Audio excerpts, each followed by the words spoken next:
TEDx.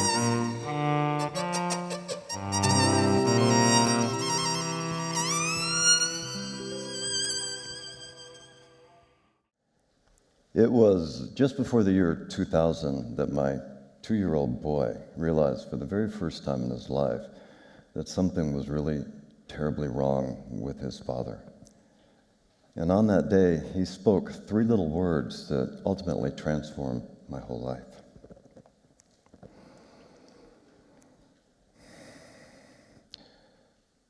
But long before that day, I was a really different person. I was a broadcast journalist with the career of my dreams, and I had a mantra. My mantra was, I'm going to work longer and harder than anybody else. It was an alpha male thing. And it served me really well in wars and conflicts in Afghanistan and down in Africa, and drug wars in South America and in the Persian Gulf War in Asia and beyond. But for the last 7 years of my career, I had a really deep secret. I was in incredible pain. Shortly after coming outside of Afghanistan in 1986, I took a little vacation down to the Bahamas. I thought that would be safe. A big storm came up, and I was battening down storm windows on a little ledge, and I fell off, and I cracked the lowest vertebra of my back. But I got up and kept going. I'm going to work longer and harder than anybody else. And did that for 7 years, but now I was chewing painkillers and muscle relaxers and drinking a little more heavily at the end of every long day.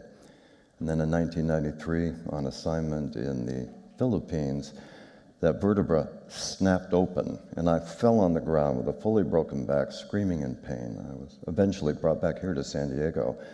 I had emergency back surgery, and it failed. I was declared permanently disabled. My career was over, and I was confined to this body brace. It probably could have stopped a bullet when I was a war correspondent. I couldn't walk without a cane. They gave me heavier and heavier medications. I couldn't even sit up to eat a meal, but I continued to eat and drink like a war correspondent. Before I knew it, I was 225 pounds. I was pickled on these medications. I was deeply depressed, angry, filled with self-pity. And that went on for 4 years until my little boy was born. And suddenly again, I had hope for life. But shortly after his birth, I was diagnosed with terminal cancer. I started to think life really isn't worth living. Life really isn't worth living. I'd contracted it in the Persian Gulf War. It started in my throat, spread throughout my lymphatic system. And I was told I only had 2 years to live. I was given heavier medications, Vicodin, Valium, morphine, Prozac, and about a half a dozen other pills I can't even pronounce the names of, and was really spiraling into an abyss of despair. And that's when that day came, just before 2000, that my little boy spoke those 3 words: get up, Daddy.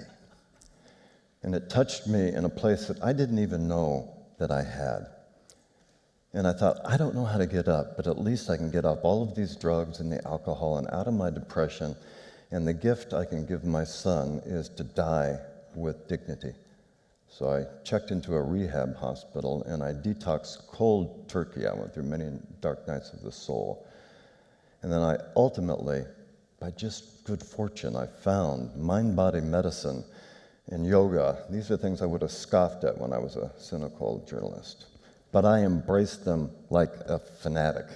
Get up, Daddy. I practiced 10 to 12 hours a day. Breath work, yoga poses, meditation, vegetarianism, radical fasting, remaking myself in body, mind, and spirit. 2 years later, I was stronger, more balanced, more flexible, healthier than I've ever been in my life. This year, I rappelled down the Hyatt Hotel here in San Diego to raise money for disabled kids. That's me and my son. His name is Morgan. He's just about to turn 15 years old, and he's still absolutely the light of my life. He's here in the front row today with me.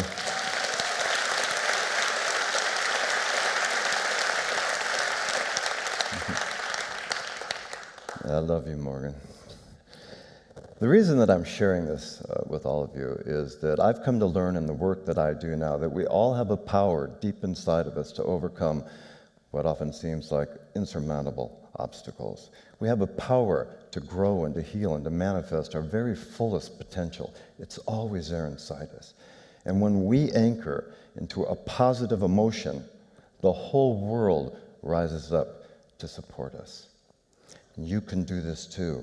Just ask yourself what you deeply and really believe in and hold on to it. Turn it into a little mantra, even a single word. And I guarantee you, if you then do the work that you know you need to do to heal and to grow and to be who you were fully meant to be, the whole world will rise up to support you. I know it's true, because if someone as dark and broken as I was can get up, I think anyone can. Thank you very much.